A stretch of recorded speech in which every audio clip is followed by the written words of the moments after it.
श्रोताओं, यूरोलॉजिकल समस्याओं को हम अक्सर नजरअंदाज कर देते हैं, चाहे वो कुछ सोशल स्टिग्मा हो या हमारी झिझक हो, हम उनसे खुलकर बात नहीं कर पाते। जिस तरह हम एड्स पर बात करने लगे हैं, ब्रेस्ट कैंसर पर काफी जागरूकता है, पर यूरोलॉजिकल इश्यूज में क्या समस्याएं हैं, क्यों हम नहीं बात कर पाते, इसके बारे में हमने आज अपने स्टूडियो में एक बेहद खास मेहमान को बुलाया है। आप हैं डॉक्टर मनमीत सिंह साहब, जो एक जाने माने यूरोलॉजिस्ट हैं लखनऊ के और मेदांता में सीनियर कंसल्टेंट हैं, डायरेक्टर हैं यूरोलॉजिकल विंग के। तो डॉक्टर साहब, सबसे पहले तो बहुत बहुत स्वागत है आपका। धन्यवाद। डॉक्टर साहब, पहले तो ये बात आपसे जानना चाहेंगे कि यूरोलॉजिकल स्वास्थ्य या जो मूत्र संबंधी स्वास्थ्य है, इस पर बात करना बेहद जरूरी क्यों है आज के परिवेश में?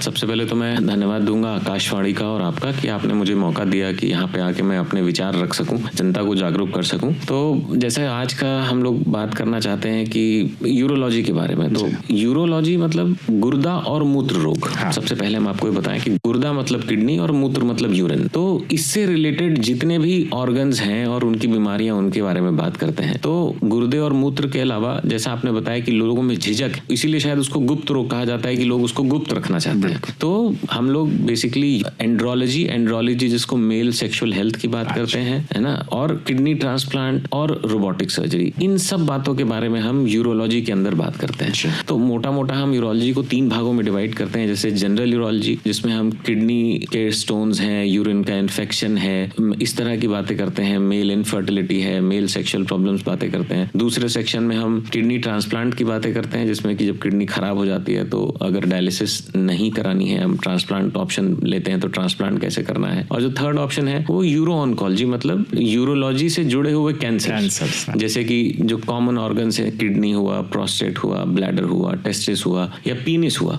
तो इन सारे ऑर्गन्स के कैंसर्स के बारे में। तो अब जिस पे लोग झिझकते हैं, बात नहीं करना चाहते हैं, एक तो जैसे मैंने बताया गुप्त रोग पे लोग बात करने में डरते हैं। दूसरा पेशाब की कॉमन समस्या, जैसे कि पेशाब का छूट जाना। बहुत सारी महिलाएं हैं जिनको यूरिन पे कंट्रोल कम होता है, वो घर से बाहर निकलना बंद कर देती हैं कि भाई हम बाहर निकलेंगे तो हमारे कपड़ों से महक आएगी, या उनको एम्बैरेसमेंट होगा कि कपड़े पे कोई यूरिन का स्पॉट लग जा रहा है, इस चक्कर में वो बाहर ही नहीं निकलती। तो यूरिन इनकॉन्टिनेंस ये एक बहुत इंपॉर्टेंट टॉपिक है जिस पे हम बात करते हैं यूरोलॉजी में। कोशिश करते हैं कि उन महिलाओं को फ्रीडम दे सकें कि वो आराम से सोसाइटी में जाएं, बाहर निकलें, काम करें। तो ये कुछ कॉमन टॉपिक्स हैं जिस पे हम लोग यूरोलॉजी में ज्यादा बात करें तो व्यूअर्स को फायदा होगा। डॉक्टर साहब, यूरोलॉजिकल स्वास्थ्य में मुख्य रूप से क्या चीजें शामिल हैं जिन पर ध्यान देना जरूरी हो जाता है, और वो शुरू से एक आदत बनाए कि जब बच्चा हो और वो धीरे धीरे किशोरावस्था में जाए, युवावस्था में जाए, क्योंकि इन सब चीजों पर चर्चा बहुत कम होती है। तो जैसा जैसा हम कहते हैं कि बहुत सारी हमारी बीमारियां, चाहे वो किसी भी ऑर्गन से जुड़ी हैं, वो लाइफस्टाइल प्रॉब्लम होती है, लाइफस्टाइल डिसऑर्डर्स। चलिए हम अगर यूरोलॉजी में बात करते हैं तो हम ऊपर से शुरू करें किडनी से।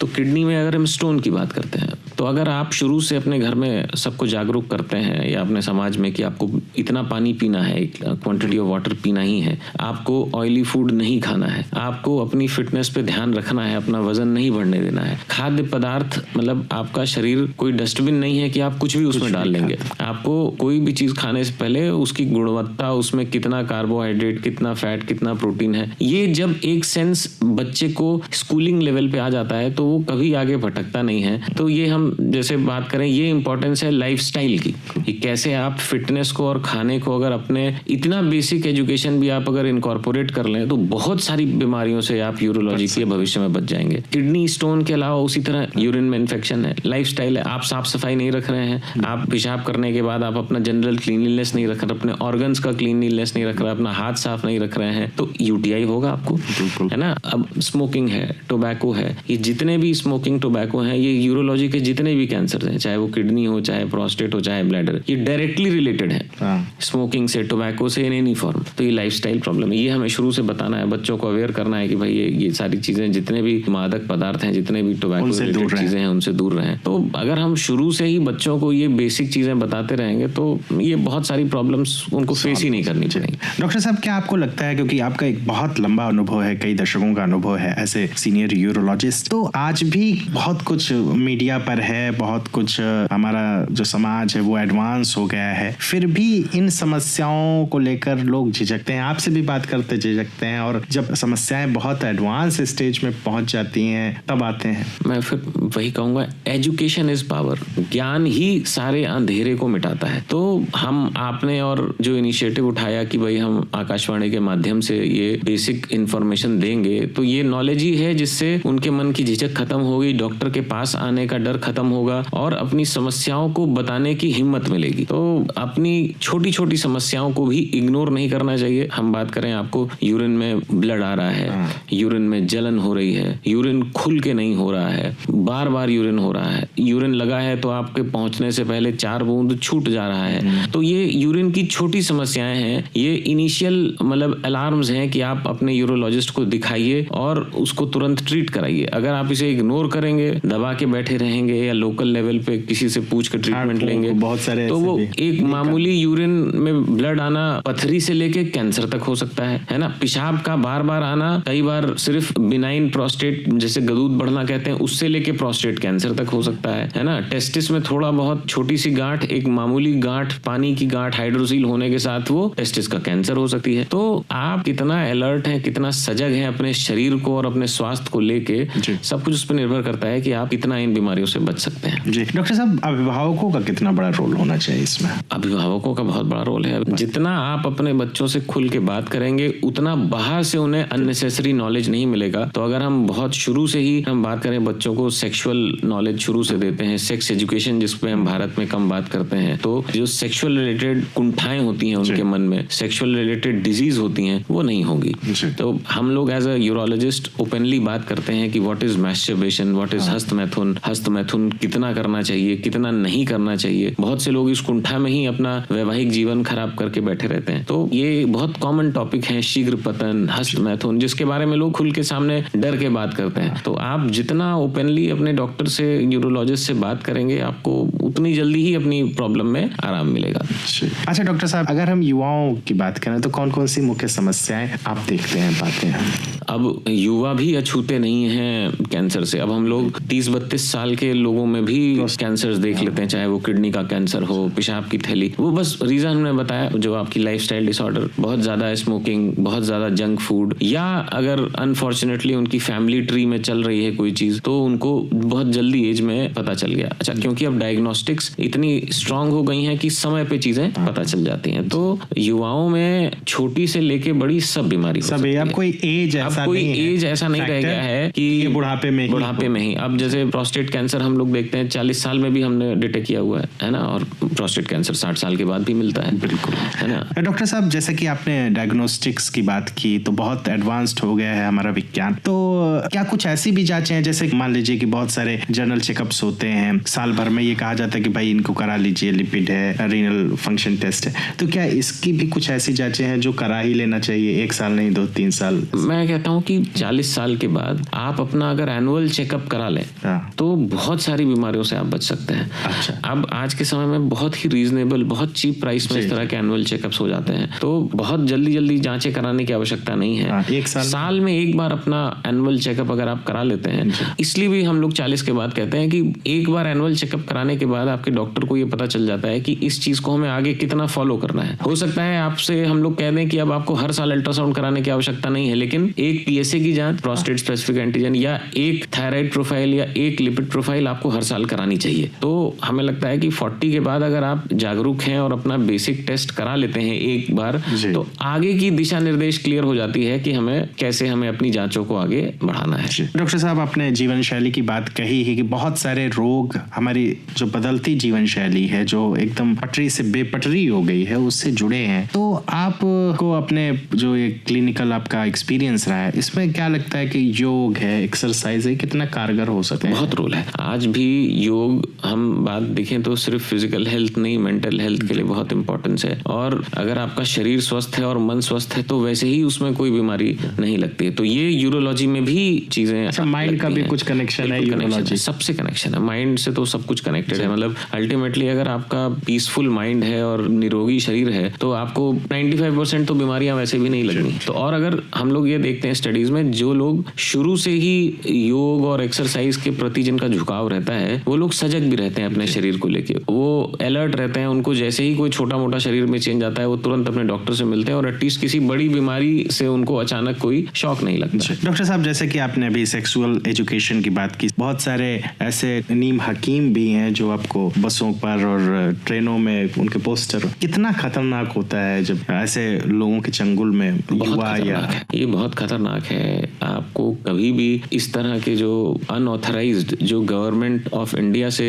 ऑथराइज्ड नहीं है और आपको मतलब बिना किसी डिग्री के, बिना किसी लाइसेंस के अगर आपको सेक्सुअल हेल्थ की दवाएं दे रहे हैं तो वो आपके शरीर पे, आपके किडनी को, लिवर को, हार्ट को कब नुकसान करेगी आपको पता भी नहीं चलेगा, क्योंकि उन दवाओं का ना तो कंपोजिशन उस पे लिखा होता है, ना कोई उनका मतलब लाइसेंस है। तो मेरा तो यही निवेदन है कि अगर मेल सेक्सुअल हेल्थ प्रॉब्लम है तो उसके लिए जो सबसे सटीक और साइंटिफिक डॉक्टर्स होते हैं वो यूरोलॉजिस्ट या आपके प्राइमरी केयर फिजिशियंस हैं। तो पहले आप इनसे मिलें और मोस्ट आपकी सारी प्रॉब्लम्स यही लोग देख सकते हैं। डॉक्टर साहब, आप एक बड़े अच्छे साइंस कम्युनिकेटर भी हैं। मेडिकल के जो इश्यूज हैं और खासकर जो आपकी विधा है, इस पर आपका बड़ा डेडिकेशन है कि जनता तक भी एक ले लैंग्वेज में पहुंचे। आपने एक नई कई इनिशिएटिव शुरू किए जिसमें मेंटल हेल्थ पर काम हुआ है और ट्रांसप्लांट नामा, तो इसके बारे में मैं कुछ श्रोताओं को बताएं कि क्या है ये। तो जैसा मैंने बताया कि किडनी ट्रांसप्लांट मेरे दिल के बहुत करीब था, क्योंकि मैंने अपनी ट्रेनिंग में देखा कि किडनी की डिजीजेस धीरे धीरे बहुत कॉमन हो गई थी। आज भी उसकी इंडिया में जो किडनी खराब होने की सबसे कॉमन वजह है वो है डायबिटीज और ब्लड प्रेशर।